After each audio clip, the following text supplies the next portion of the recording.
Fishing with surface lures is one of the best ways to fish, I reckon. The strikes are always visual, you're active all the time, and you know, just seeing that fish sort of come up, and even if they don't connect, just seeing them whack at your lure is such a cool thing. What do you reckon, Gilly?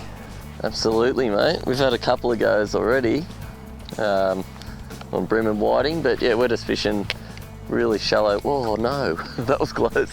Really shallow water here, which looks 3 foot, but we have been up in about 1.5 feet. And there's only a slight ripple on the water here, so we're fishing pretty, I suppose you'd say, finessely, very slow. We just watched a bream eat the lure before, and he just sat there behind it, had a bit of a swipe at it, and eventually ate it, which was pretty good. And that's what Jim's talking about. That's a pretty special thing to see that. Yeah, it is. It is.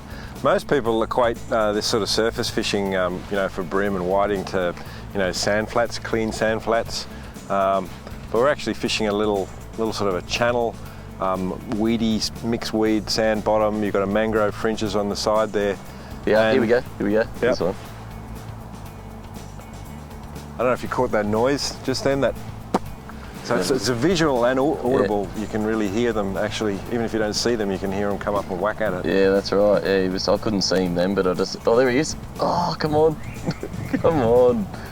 Yeah, no, you're right, Jim. Yeah, it doesn't have to be an open sand flat. This is a really big flood tide. The fish are right up. Like, there's a lot of fish back there that we're never going to get to. They're miles from where we are. We can't get up there. It's only 1/2 foot deep the whole way. Yeah, but I guess you know, the other thing to consider here that a lot of people sort of equate, you know, surface fishing to, you know, popping lures quite aggressively and making a big splash. Yeah, no, it's not all about that. You know, in some circumstances that's really effective, but when the water's reasonably calm like this, I mean, a big pop in, you know, what do we got, 2 foot, 3 foot? Yeah. A big pop like that can actually spook a fish, can't it? That's right, and look, I'd probably be more inclined to use a more aggressive lure where there was a lot more chop to get the fish's attention, whereas in the calm water, that as soon as that lure lands, they're aware of it. Just had a little fish rise on that one then. Yeah.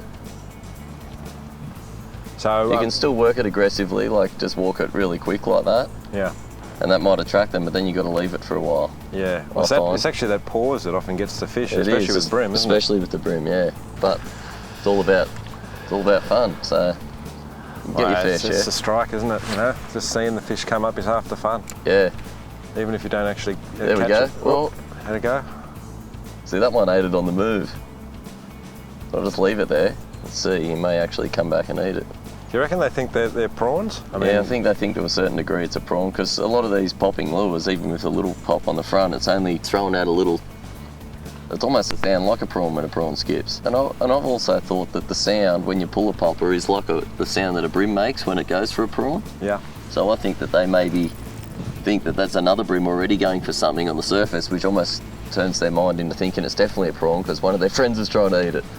Yeah. I don't know whether this is true. I mean, who does know what's true with fishing? But well, it's half the fun, isn't it? Of fishing, you know, you're always trying new things and experimenting with new things, and yeah, that's right. Sometimes they work, sometimes they don't.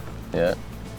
So with this sort of fishing, you know, with the retrieve, what are you trying to achieve? Like, you just with a walk the dog sort of lure, you just getting that little bit of action, then a pause, and then maybe a little bit more action. Yeah. All I'm doing is just trying to obviously get the fish's attention to a certain degree.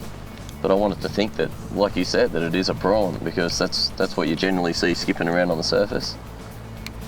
I've no doubt that the more brightly coloured orange lures like that PX that you're using, I think that they imitate a nipper, because a nipper's got an orange belly. Yeah. And the nippers, quite often you do see them, like if you don't see them too often just swimming around, but every now and then they do come out of the hole. That's how the fish know about them. But yeah, I think the orange definitely imitates a nipper. So in this sort of real shallow, calm water conditions, do you think a stick bait sort of type of lure or a very subtle sort of popper lure is better than like your standard cup face sort of popper? Yeah, definitely. Yeah, as I said, I'd generally use those bigger lures. I use the bigger lures a lot around oyster racks. Yeah. And oh look, I still use walk the dog in there too. But no, I definitely like them. Definitely like those sort of lures when it's calmer. Yeah. You don't spook them so much. You don't want something really aggressive. Prawns don't go along the top of the surface going